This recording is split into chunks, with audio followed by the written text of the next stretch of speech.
X ray बद्दल सांगा. Photograph आम्ही बघितला. मग कसं आहे हे मी नाही सांगू शकत. डोळ्यावरची पकड असते तशीच प्रशासनावरची पकड असते. मग त्याच्या आड जर कोणी येत असेल तर त्यांना डेफिनेटली त्रास होईल. भावना प्रधान मी होत नाही. चूक केली, चुकीची पनिशमेंट मला देणं अपेक्षित आहे. That was not immediate decision, that was important decision. It was important and immediate.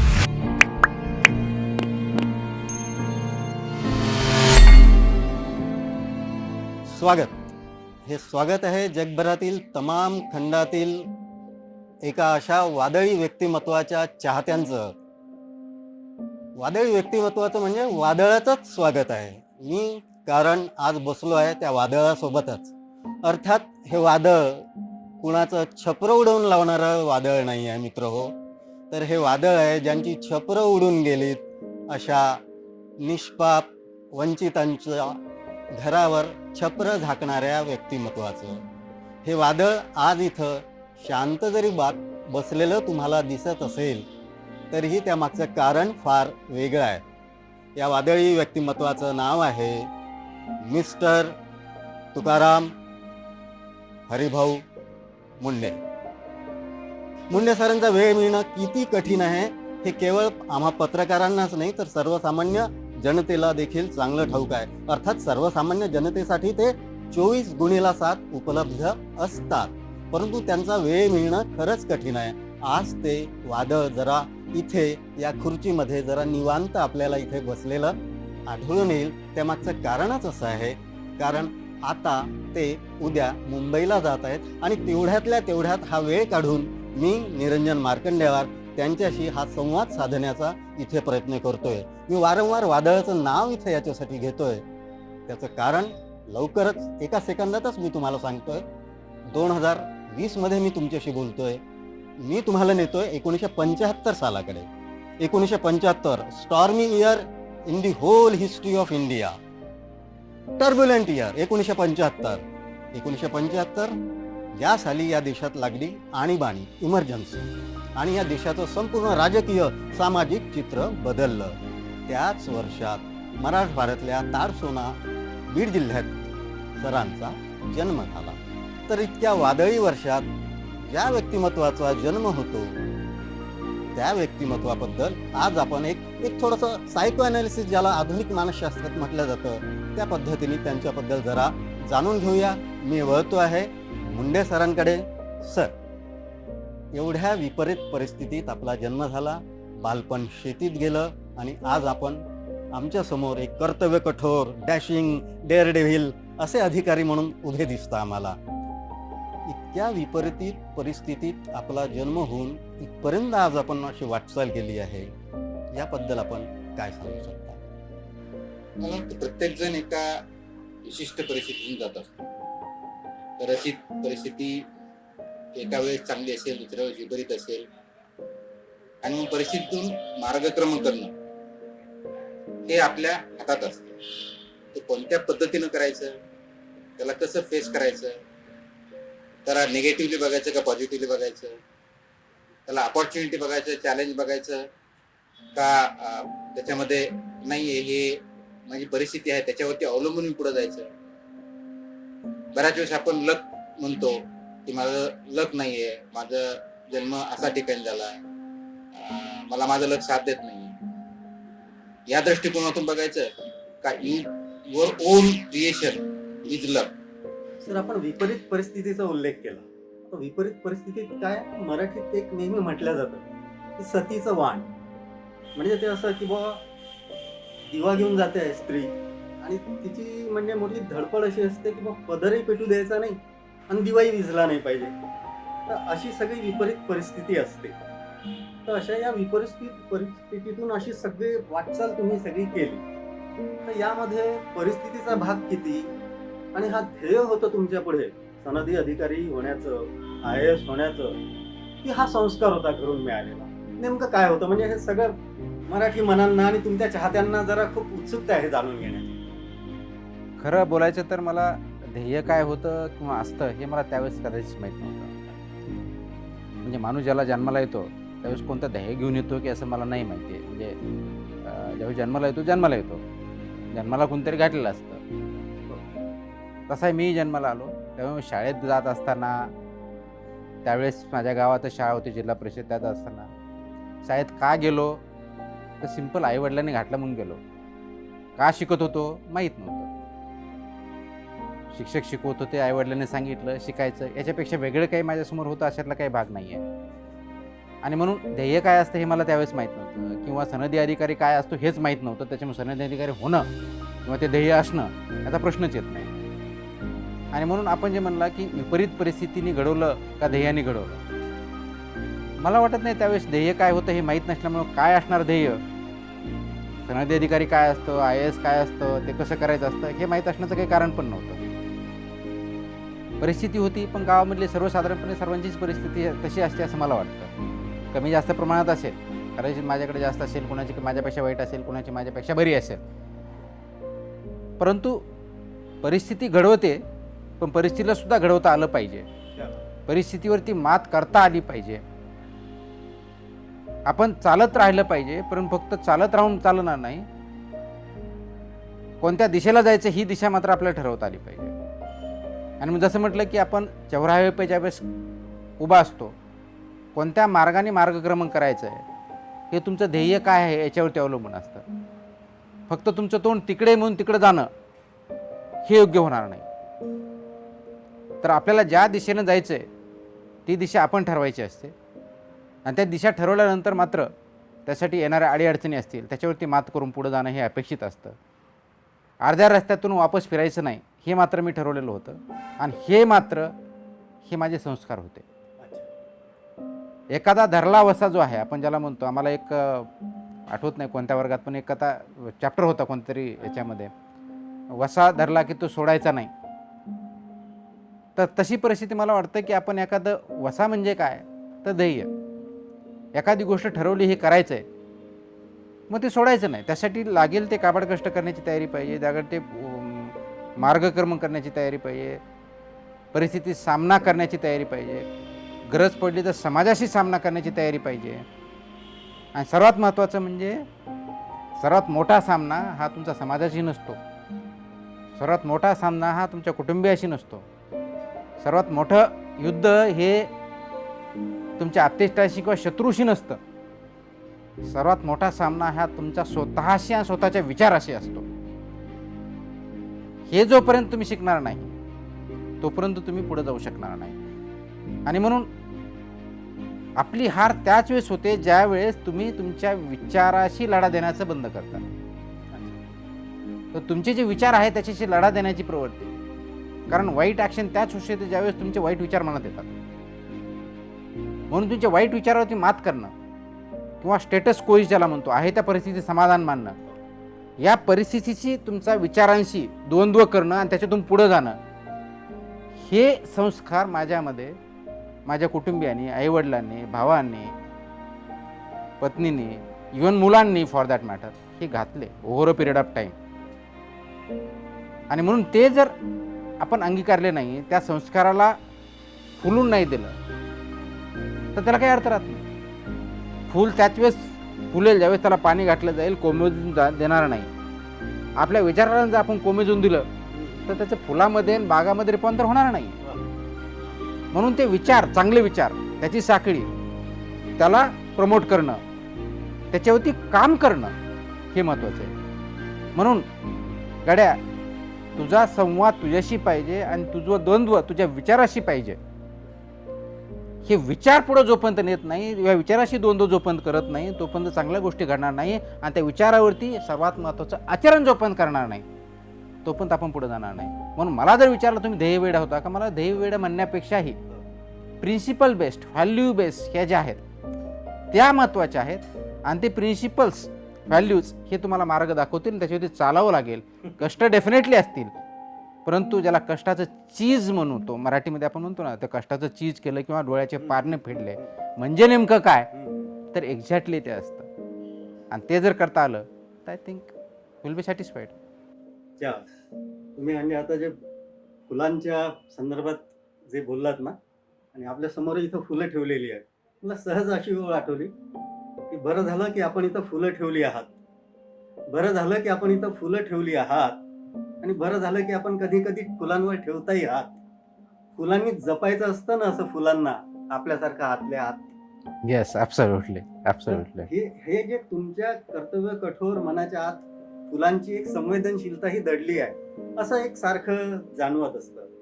दुसरं असं एक या संदर्भात विचारावं असं वाटतं, ते फार जरा एक मजेदार गोष्ट आहे आणि ती म्हणजे आपल्या जगभरातल्या चाहत्यांना मला सांगितलीच पाहिजे की सर, देशात म्हणतोय मी, संपूर्ण भारतवर्षात IASच्या रँकिंगमध्ये 20वे आले होते. आणि ते असताना ते प्रशिक्षणाच्या दरम्यान घोडेस्वारीची एक स्पर्धा असते, त्याच्यामध्ये पहिले आले होते.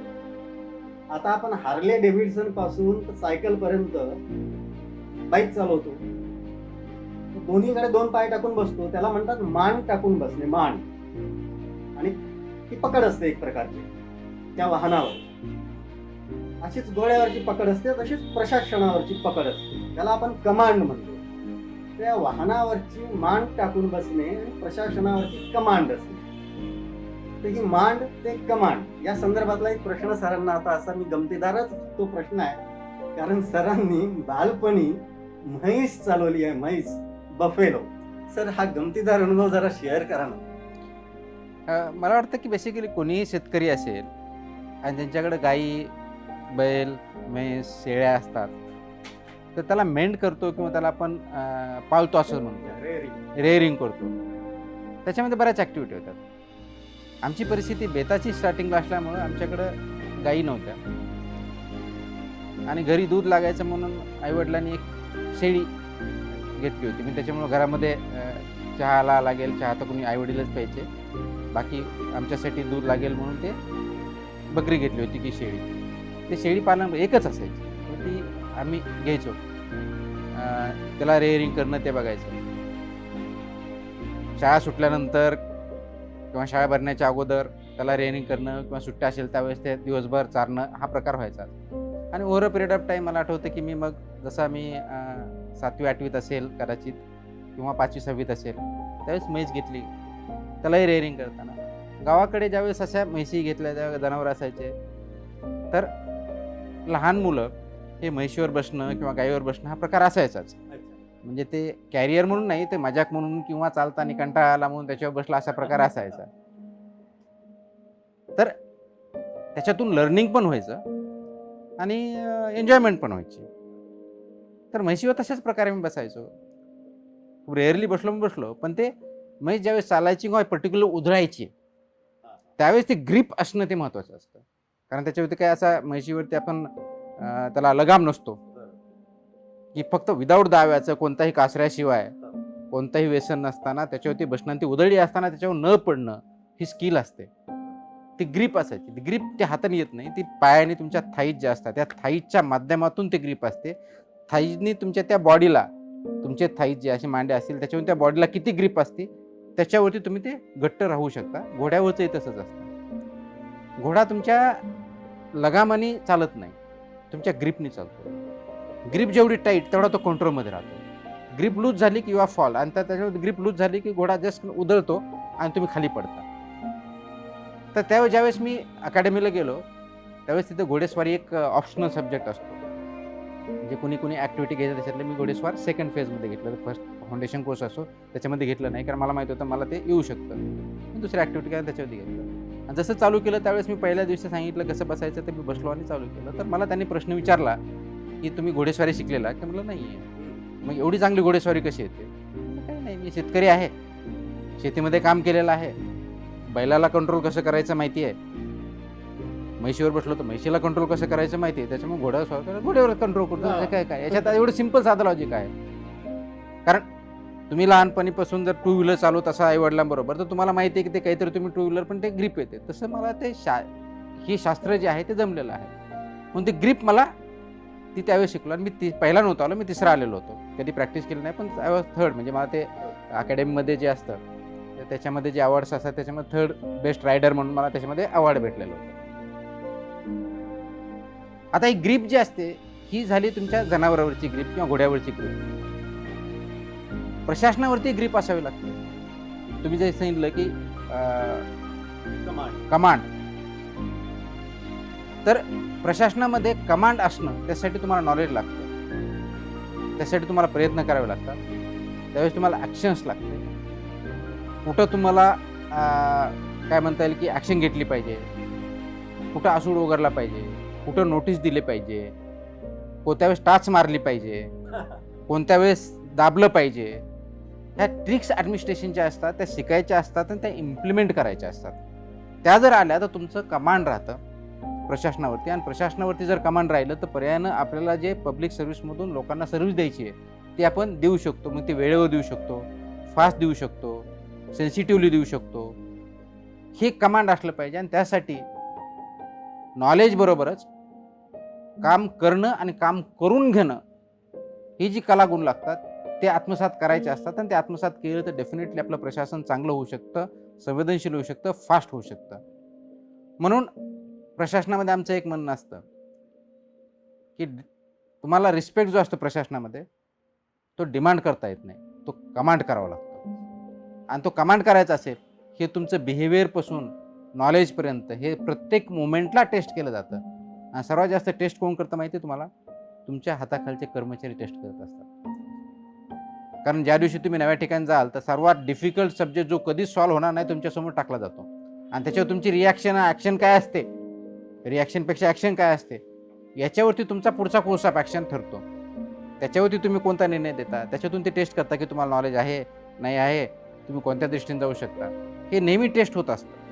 म्हणून अशा डिफिकल्ट सिच्युएशनला तुम्ही कसं टॅकल करता, किती लवकर किंवा डिले करता, का बाजूला सारून ठेवता, त्या बस्त्यात बांधून ठेवता, याच्यावरती तुमचं प्रशासनावरची पकड डिसाईड होते. आणि ती नेहमी चालू असते. मला वाटतं की जी घोड्यावरची कमांड असेल तीच प्रशासनावरची आहे का, तीच माणसामध्ये आहे का. सर्वात महत्त्वाची कमांड तुमच्या माइंडवरती पाहिजे, तुमच्या मनावरती पाहिजे, तुमच्या थॉट्सवरती पाहिजे. ती जर असली तर मला वाटतं की निश्चितच प्रशासन असेल, पर्सनल लाईफ असेल, याच्यावरती आपण कमांड भेटू शकतो आणि पुढे जाऊ शकतो. वा. म्हणजे सर्वप्रथम तर आता मला इथं असं वाटतंय की म्हणजे माझी चूक अशी झाली, मी सांगितलं की सर घोडेस्वारीच्या स्पर्धेत प्रथम आले. सरांनी लगेच ऑनेस्टली, म्हणजे आता ऑनेस्टीची जर स्पर्धा असते तर सर पहिले आले या मुलाखतीत. सरांनी लगेच सांगितलं की ते तिसरे आले. म्हणजे see how honest he is. दुसरी व्यक्ती असती तर आपलं कौतुक स्वीकारलं असतं. त्यांनी हा खुलासा देखील केला नसता की मी तिसरा आलो आहे. ना अनेक लोक असतात आपलं कौतुक स्वीकारून घेतात, हो पहिला आलो आहे मी, पण त्यांनी नाही, त्यांनी तसं केलं नाही. Just clarified it couple of minutes ago. त्यांनी सांगितलं की मी तिसरा आलोय. तर सर मला असं वाटतं की तो पहिला आणि तिसरा क्रमांक हा आता इथे दुय्यम ठरतोय. तुम्ही ऑनेस्टली पहिले काय सर्वोच्च आलात असं मला ऑनेस्टली आता मला वाटतं की आपण हे नंबरसाठी कधी काम करायचं नसतं. ऑब्जेक्टिव्ह काय की ज्यावेळेस आपण म्हणतो की नाही तुम्ही प्रामाणिकपणे काम करता, हे प्रामाणिकपणे काम करणं अपेक्षितच आहे. त्यासाठी कुणी एक आय एस ऑफिसर प्रामाणिकपणे काम करतो, धडाडीनं काम करतो, हे कॉम्प्लिमेंट होऊ शकत नाही. That is expected. एका आय एस ऑफिसरने धडाडीनंच काम केलं पाहिजे, ते प्रामाणिकच असलं पाहिजे, ते पारदर्शकच असलं पाहिजे, ते संवेदनशीलच असलं पाहिजे, हे अपेक्षितच आहे. त्याच्यात मी काही वेगळं करतो असं मला बिलकुल वाटत नाही. प्रामाणिकपणे तसे प्रयत्न केले तर डेफिनेटली होऊ शकतं. त्याचा त्रास होतो का? तो सगळ्यांना होत असेल, मलाही होतो. म्हणून त्याचा भाऊ करून घेण्याचं कारण नाही. पण याच प्रयत्नाला सगळ्यांचे जर हात भेटले, हात लागले तर समाज बदलायला वेळ लागणार नाही, हे मात्र निश्चित आहे. सर आता याच्यावर येतो. आता तुम्ही जे म्हणालात ना, म्हणजे धडाडीने काम करणे, प्रामाणिक असणे, म्हणजे आपण ज्याला म्हणतो ब्युटिफुल असणे, डिसिप्लिन्ड असणे, डेअरडेव्हिल असणे, हा जो प्रकार आहे याने नेहमी तुमचं वर्णन केलं जातं. म्हणजे सतत तुमचे चाहतेही वर्णन करतात, मीडिया वर्णन करतो, सगळं जगभर म्हणजे जेवढे तुमचे चाहते आहेत ना ते या शब्दातच तुमचं वर्णन करतात. आणि तुमच्या या रिमलेस चष्म्याचं देखील फार तुमचं फॅन फॉलोइंग आहे आणि तुमचं वर्णन होत असतं. तर मी असं थोडंसं जाणून घेऊ इच्छितो आणि लोकांनाही उत्सुकता आहे की या सगळ्या विशेषणांच्या पलीकडे, त्याच्या पलीकडे स्वतः मिस्टर तुकाराम मुंढेंना ते स्वतः कसे वाटतात, या विशेषणांच्या पलीकडे स्वभाव तुमचा स्वभाव तुम्हाला कसा वाटतो? आय थिंक माझा स्वभाव मी डिस्क्राईब करणं हे थोडं अयोग्य होईल. कारण माझा स्वभाव कसा आहे हे मला कसा वाटतो यापेक्षा जे अनुभवतात त्यांनी सांगणं दॅट इज ते मोर जास्त संयुक्तिक राहील असं मला वाटतं. पण मी कसा असावा हे मात्र मी सांगू शकतो. मी कसा आहे हे मी नाही सांगू शकत, कारण मला वाटणं आणि ॲक्च्युअली असणं याच्यात फरक असू शकतो. कसं आहे सर, तिसऱ्याने बघणं हा फोटोग्राफ होतो आणि स्वतः बघणं इज एक्सरे. बरोबर. आम्हाला एक्सरे बद्दल सांगा. फोटोग्राफ आम्ही बघितला आहे सर, प्लीज. नाही, मला वाटतं की बऱ्याच मिसकन्सेप्शन माझ्याबद्दल आहेत असं मला वाटतं की मी खूप काय म्हणतात त्याला अरगंट आहे. मी खूप काय म्हणतात त्याला असंवेदनशील आहे. फक्त चाकोरीबद्ध आहे. नियमाच्या बाहेर काही नाही. खूप उतावीळ आहे. असे काही विशेषण दिले जातात असं वाटण्यात येतं. ते किती जणांचे आहेत हे मला माहीत नाही. किती जणांचे ते मत आहेत मला माहीत नाही. मी एक क्लिअर करू इच्छितो की याच्यामध्ये मी चाकोरीबद्ध मध्ये डेफिनेटली नाही आहे. मला हे 4 वॉल्समध्येच काम करायचं आहे हे तर बिलकुल नाही आहे माझ्याकडे. येस, कायद्यानं माझ्यावरती बंधनकारक, ते मला पाळणं बंधनकारकच आहे. परंतु कायदा एक कायदा नव्हे. कायदा ज्यासाठी आहे तो ऑब्जेक्टिव्ह समोर ठेवून मी काम करतो. उद्देश काय आहे त्या कायद्याचा, त्याच्या पाठीमागची कारणमीमांसा काय आहे हे समोर ठेवूनच मी काम करतो. उद्देश सफल झाला पाहिजे, उद्देश साध्य झाला पाहिजे हे त्याच्या पाठीमागचं ध्येय असतं आणि मग त्या दृष्टिकोनातून काम करतो. ती योजना त्या लाभार्थीपर्यंत पोहोचली पाहिजे आणि त्या लाभार्थीला योग्य प्रकारचा योग्य वेळेस लाभ झाला पाहिजे हे त्याच्यातून अपेक्षित आहे. त्या दृष्टिकोनातून मी काम करत असतो. मग काम करत असताना संवेदनशीलता खूप महत्त्वाची असते आणि ती संवेदनशीलता मी पाळण्याचा तंतोतंत प्रयत्न करतो. कारण मला वाटतं की मी संवेदनशील आहे, की त्या ठिकाणी मी असतो तर काय झालं असतं हा विचार समोर ठेवून मी काम करतो. त्या जागी स्वतःला ठेवू. येस. एखादा व्यक्ती आहे, तो व्यक्तीचं पर्टिक्युलर समजा बांधकामाचं काम आहे, त्याला स्वतःच्या जागेवर घर बांधकाम करायचं आहे. तर माझं कॉमन माणूस मी जर त्या जागी असतो तर मला ॲप्लिकेशन दिल्या की मला काय गोष्टी पाहिजे, ह्या 4 गोष्टी पाहिजे हे मला सांगितलं पाहिजे. त्या दिल्या की मला पत्का कोणत्या वेळ न घालवता मला परमिशन किंवा जे काही असतील ते भेटलं पाहिजे.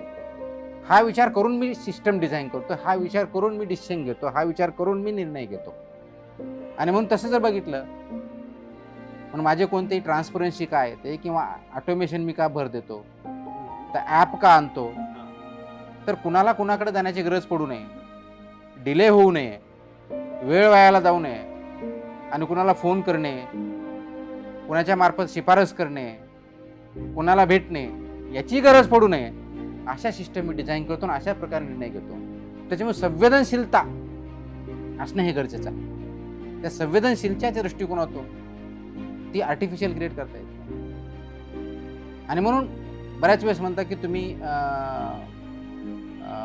तुम्हाला हृदयच नाही आहे असा एक आरोप माझ्यावरती केला जातो. हे चुकीचं आहे. तुम्हाला भावना नाही आहेत असं म्हटलं जातं. परंतु माणसाने भावनिक असावं, पण भावनिक निर्णय घेऊ नये ह्या मताचा मी आहे. संवेदनशीलतेने निर्णय घ्यावेत, भावनिकतेने नाही. कारण तुम्ही भावनिकतेने निर्णय घेतला की बेस्ट डिसिजन होऊ शकत नाही, पण तो भावनाच्या भरात घेतलेला निर्णय असतो. संवेदनशील असावं. म्हणजे संवेदनशील काय, शहराची गरज काय आहे, पब्लिकची गरज काय आहे, यानं फायदा जास्त लोकांना होणार आहे का कमी लोकांना होणार आहे, कोणत्या लोकांना होणार हे बघायचं नाही, कोणत्या इंडिव्हिज्युअलला फायदा होतो हे बघता येणार नाही, समूहाला फायदा होतोय का पब्लिकला फायदा होतो की नाही बघायचं. म्हणून मी संवेदनशीलपणे निर्णय घेतो, भावनिक होऊन घेत नाही.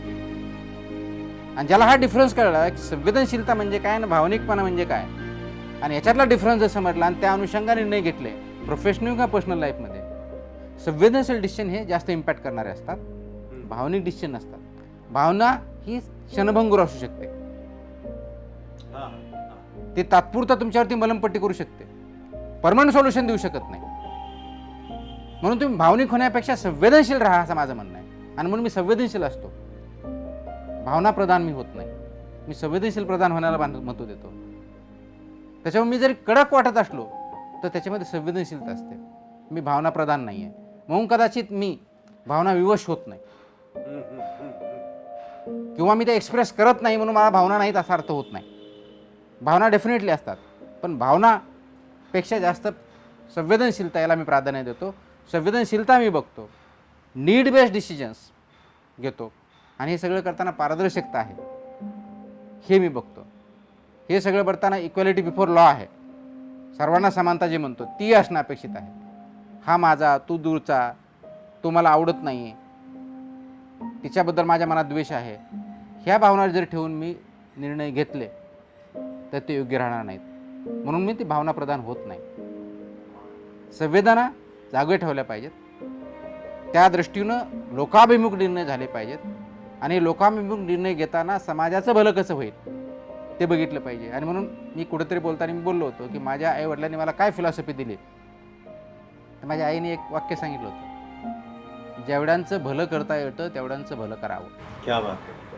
त्याच्यामुळे माझा प्रयत्न जास्तीत जास्त लोकांचं भलं करणं याच्यामध्ये असतो. मग त्याच्या आड जर कोणी येत असेल तर त्यांना डेफिनेटली त्रास होईल, परंतु जास्तीत जास्त लोकांचं भलं करणं हे महत्त्वाचं आहे. म्हणजे त्याला फिलॉसॉफीच्या टर्ममध्ये म्हटलं तर बेंथामने सांगितलं की greatest happiness of the greatest number. मी कुणाच्या हॅपीनेसकडे बघत नाही आहे, greatest good of the greatest number हा माझा प्रयत्न आहे. कारण तुम्हाला डिसिजन घेताना राईट डिसिजन घ्यायचा आहे का गुड डिसिजन घ्यायचा हा चॉईस आहे तुमचा. राईट डिसिजन घ्यायचा आहे, गुड डिसिजन घ्यायचा. गुड डिसिजनसाठी तुम्ही प्लीज खूप लोकांना करू शकता, राईट डिसिजनसाठी प्रत्येकजण प्लीज होईल असं नाही आहे, परंतु लॉंग टर्ममध्ये सर्वांसाठी जास्त फायद्याचं असेल. म्हणून मी ऑलवेज माझा प्रेफरन्स हा राईट डिसिजन घेण्यासाठी असतो, नॉट नेसेसरीली गुड डिसिजन्स जे अपॅरेंटली गुड वाटतात, इमिजिएटली गुड वाटतात, भावनाप्रधान असतात. मी तसे डिसिजन घेत नाही. राईट डिसिजन घेतो की ज्याचा लॉंग टर्म इम्पॅक्ट असतो. एका पद्धतीने म्हणजे तुमचं मिशन स्टेटमेंटच म्हणायला हरकत नाही ना. आणि असं मी वागतो. हे वैयक्तिक जीवनामध्ये तसं आहे आणि प्रोफेशनलमध्ये आहे. म्हणून मला वाटतं की आपण योग्य डिसिजन घेतलं पाहिजे. हा जो म्हणतो ना आपण योग्य निर्णय घेतला पाहिजे, तो योग्य निर्णय त्या मोमेंटला कदाचित हार्ड वाटत असेल, कदाचित हार्श वाटत असेल, कदाचित संवेदनशील वाटत नसेल, पण तो खूप महत्त्वाचा असतो. दुसऱ्या भाषेत सांगायचं तर तुम्ही महत्त्व कशाला देता, इम्पॉर्टंटला जास्त महत्त्व देता का इमिजिएटला महत्त्व देता.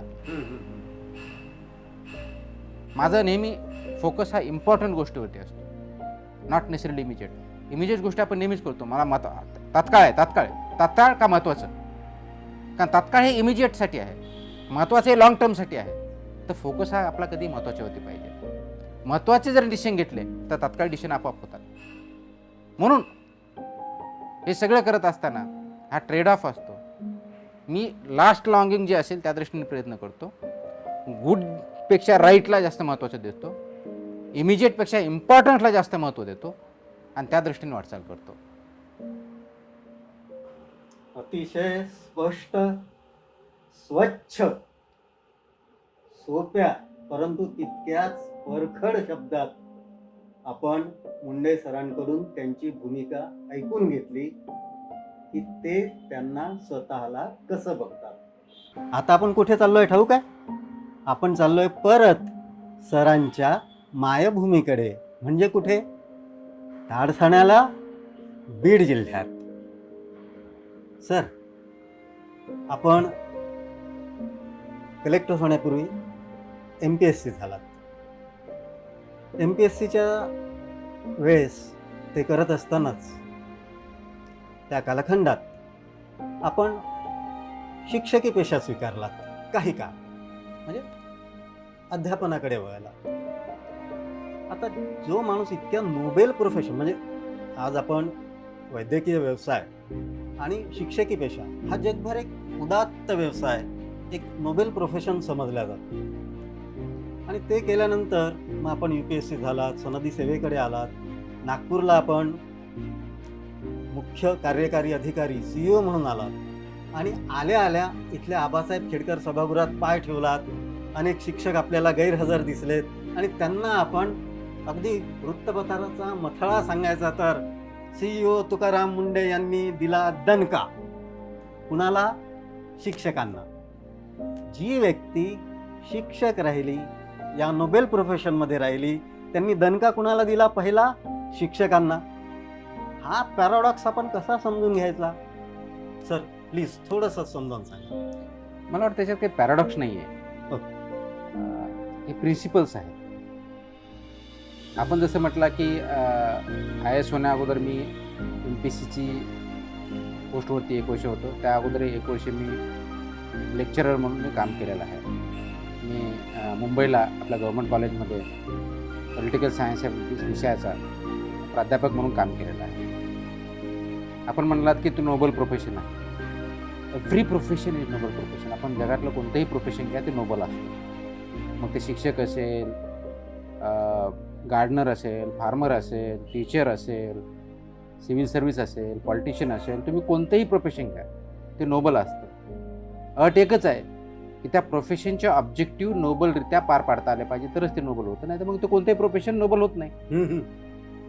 म्हणून माणूस म्हणून आपण ज्यावेळी जगायला आलो तर माणसाचं प्रोफेशन जे आहे ते सुद्धा नोबल करायचं असेल तर माणसाचे उद्दिष्ट साध्य केलं तर ते नोबल होईल, अन्यथा नोबल राहणार नाही आहे. म्हणून मी कोणत्याही प्रोफेशनकडे बघताना ते नोबल म्हणूनच बघतो आणि नोबल म्हणून काम करण्याच्या दृष्टीने प्रयत्न करतो. शिक्षक म्हणून जेव्हा किंवा प्राध्यापक म्हणून काम केलं तर विद्यार्थ्यांना घडवण्याच्या दृष्टिकोनातून जेवढ्या चांगल्या पद्धतीने घडवता येईल, ज्ञान देण्याबरोबर ज्ञान अर्जन कसं होईल या दृष्टीनं प्रयत्न केला. ज्यावेळेस सिव्हिल सर्व्हिस म्हणून बघतो त्याला वेगवेगळ्या भूमिका, IAS म्हणून ज्यावेळेस बघतो तर IAS अशी एक सर्व्हिस आहे की ज्याच्यामध्ये जगातल्या सर्व गोष्टी करता येतात. म्हणजे शिक्षण विभागात काम करता येतं, आरोग्य विभागात काम करता येतं, ॲनिमल हजबंड्रीमध्ये करता येतं, अर्बनमध्ये करता येतं, रुरलमध्ये करता येतं, इंडस्ट्रीमध्ये करता येतं, टॅक्सेशनमध्ये करता येतं, अशा सगळ्या प्रोफेशनमध्ये काम करता येतं. म्हणून मी ह्या प्रोफेशनमध्ये असं म्हणतो की नोबलेस्ट ऑफ द प्रोफेशनमध्ये IAS एक मी गणतो. कारण याच्यामध्ये सगळ्या विभागामध्ये समाजाच्या कोणत्या सगळ्या शैक्षणिक क्षेत्रामध्ये आपल्याला काम करता येतं. आणि मग CEO म्हणून मी ज्यावेळी जॉईन होतो तर ग्रामीण भागातली शिक्षण व्यवस्था, ग्रामीण भागातली आरोग्य व्यवस्था, ग्रामीण भागातली रोजगार व्यवस्था, पाणी पुरवठा व्यवस्था, ह्या सर्व व्यवस्था CEO ला बघायच्या असतात. म्हणून मी CEO म्हणून नागपूरला ज्यावेळी जॉईन झालो तर माझं मी काम करायला लागलो. असं आपण जे सांगितलं की शिक्षकांना मी पहिल्या दिवशी सस्पेंड केलं, दणका दिला, मला नाही वाटत मी पहिल्या दिवशी केला होता. येस, पहिल्या आठवड्यात झाला असं मला आठवतं. आणि ते सभागृहात वगैरे केलेलं नाही आहे. तर घटना अशी होती की जॉईन झाल्यानंतर प्रत्येक विभागाचा मी आढावा घेत होतो आणि आढावा घेतल्यानंतर मला कुठून तरी एक फोन आला की एका गावातून मला आढळलं की त्या दिवशी ती शाळा बंद आहे. मी वापस कार्यालयात बसलो होतो. कुणीतरी मला फोन करून सांगितलं की तुमच्या ही शाळा बंद आहे, लॉक लावलेलं आहे. म्हणून मी शिक्षण अधिकाऱ्याला विचारलं की नेमकं काय झालं मला सांगा, 1-2 तासामध्ये मला त्याचा रिपोर्ट द्या. आपले तिथले गट शिक्षण अधिकारी असतील त्यांना पाठवा तिथं, किंवा तुम्ही स्वतः जा तर पंचनामा करा की शिक्षक आहेत नाही आहेत, असतील तर तसा द्या, गैरहजर असेल कोणते सांगा, पूर्ण गैरहजर अर्धवट आहेत ती माहिती द्या, तसा रिपोर्ट द्या. संध्याकाळपर्यंत मला रिपोर्ट आला की ती शाळेला कुलूप लावलेलं होतं. शाळेमध्ये कोणीही शिक्षक त्या दिवशी हजर नव्हता आणि त्या शाळेला सुट्टी दिलेली. म्हणजे कोणी दिली? म्हणजे मुख्याध्यापकांनी. म्हणजे त्यांना अधिकार आहे का? म्हणजे नाही आहे. मग सगळेच गैरहजर का होते? कुलूप का लावलं होतं? कारण काय होतं? तर शिक्षण अधिकाऱ्यांच्या फायंडिंगमध्ये असं होतं की त्या शाळेमध्ये सर ते काहीतरी शिक्षकांचे कुठेतरी अधिवेशन होतं युनियनचं, ते जिल्ह्याच्या बाहेर कुठेतरी होतं. ते सर्वजण त्या अधिवेशनाला गेलेले आहेत म्हणून ती शाळेला सुट्टी दिलेली आहे आणि ते कुलूप लावलेलं आहे. म्हणलं असं करता येतं का? त्यांनी परमिशन घेतलेली का? म्हणून नाही आहे. काही शिक्षकांना देऊ शकतात, पूर्ण शाळा बंद ठेवता येत नाही. मग असं केलं तर तुम्ही काय केलं? तर त्यांनी म्हटलं की आपल्याला जशी माहिती भेटली तसं मी हा रिपोर्ट दिलेला आहे. म्हणलं आता मग कारवाई करा. तू म्हणे आपण त्यांना शोकॉज नोटीस देऊ. हे उत्तर कोणी दिलं सर? शिक्षण अधिकाऱ्यांनी. मग आपण त्यांना शोकॉज नोटीस देऊ, त्यांचा खुलासा मागू आणि पुढची कारवाई करू. मला नाही, अगोदर सस्पेंड करा आणि सस्पेंड केल्यानंतर मग त्याचे जे खुलासा येईल त्याच्या आधारे पुढची DE करायची का नाही करायची, कसं करायची आपण ठरवू. नाही मग याच्यावरती युनियन अंगावरती येईल. म्हणलं बेहतर, युनियन अंगावर तर युनियनला अंगावर घेऊ. कारण युनियनचं हे काम नाही आहे, असोसिएशनचं हे काम नाही आहे की चुकीच्या गोष्टी प्रोटेक्ट करणं, हे त्यांचं काम नाही आहे. मुळामध्ये शिक्षकांचं काम आहे की शाळा चालू ठेवणं. शाळा बंद करण्याचा त्यांना अधिकार कोणी दिलेला नाही, ना मुख्याध्यापकाला दिला ना शिक्षकांना दिलाय. म्हणून त्यांना कारवाई करू. सर्वजण जेवढे गैरहजर होते त्यांच्यावरती सस्पेंड करू, त्या ठिकाणी दुसऱ्या शिक्षकाची नेमणूक करा, ती शाळा चालू करा. त्यांचं उत्तर आल्यानंतर पुढचं काय करायचं ते आपण बघू, सस्पेंड करू, त्यांना शोकॉज देऊ, त्याच्या पुढचं काय करायचं त्यानंतर ठरवू. मग युनियन होईल, मग स्ट्राईक होईल. मला स्ट्राईक जे करतील त्यांच्यावरती आपण कारवाई करू. कारण कुणीतरी रिॲक्शन देईल, चुकीची गोष्ट करेल म्हणून दुसरी एक चुकीची गोष्ट, म्हणजे एक चुकीची गोष्ट दाखवण्यासाठी तुम्ही 10 चुका करणार म्हणून त्याच्यामध्ये भिवून मी कारवाई करणार हे अपेक्षित नाही आहे. ऑब्जेक्टिव्ह आपलं तिथल्या विद्यार्थ्यांना शाळा चालू ठेवून शिक्षण देणं हे आपलं काम आहे. ते काम न करता तुम्ही तुमच्या युनियनबाजीच्या प्रश्नासाठी तुम्ही शाळा बंद ठेवता, हे कोणत्याही प्रिन्सिपलमध्ये बसत नाही. आणि म्हणून मी सांगितलं, आणि ते सगळे शिक्षक त्या शाळेतले जे होते मुख्याध्यापकापासून सर्वांना सस्पेंड केलं.